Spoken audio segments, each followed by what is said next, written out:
Welcome to Rolf Hitzer. Yeah, behind the for sale sign. And let me tell you, I was really behind it this time, wasn't I? Anyways, thanks for tuning in.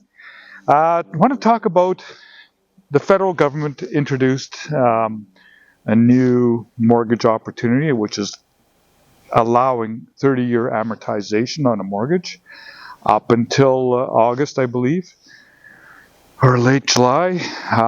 You're only allowed to get a 25-year amortization on the financing for your mortgage on your home purchase. So 30 years is allowed, but like anything, what's the catch? Well, here's the stipulations onto how you know if you can qualify for a 30-year amortization.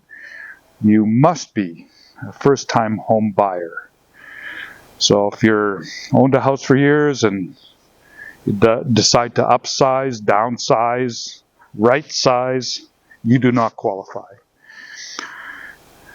Unless you've lived in the house after 4 years. Oh, that's a mistake. Sorry. You must not have owned a house for 4 years.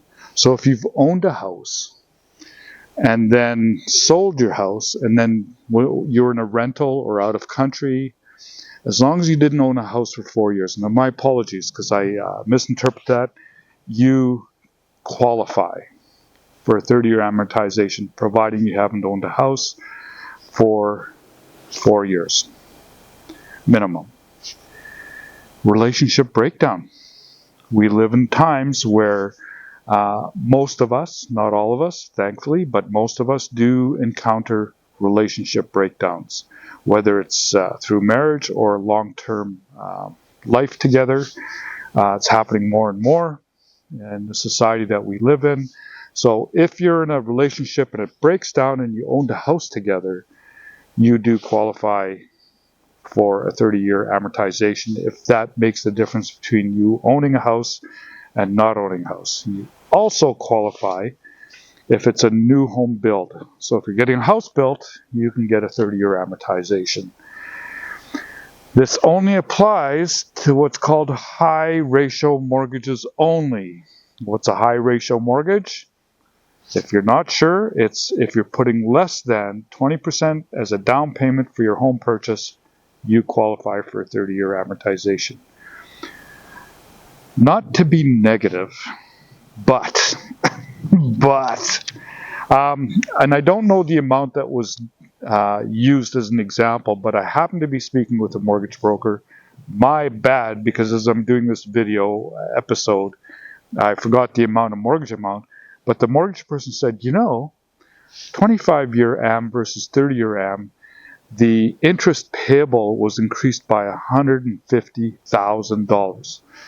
So if those things matter to you, make sure you take the time with your lender, your mortgage provider, to say, okay, if I take 25-year AM, what does that mean? If I take a 30-year AM, yes, your payments are going to be reduced, but what is the interest you're going to pay? And can you live with that information? So that's the skinny on a 30-year amortization. And thank you for tuning in to Rolf Hitzer. Oh, wait a minute. Rolf Hitzer, have sign, that's this, will travel, that's me. So yeah, thank you for tuning in and blah, blah, blah, blah, for that blooper, another blooper. Thank you.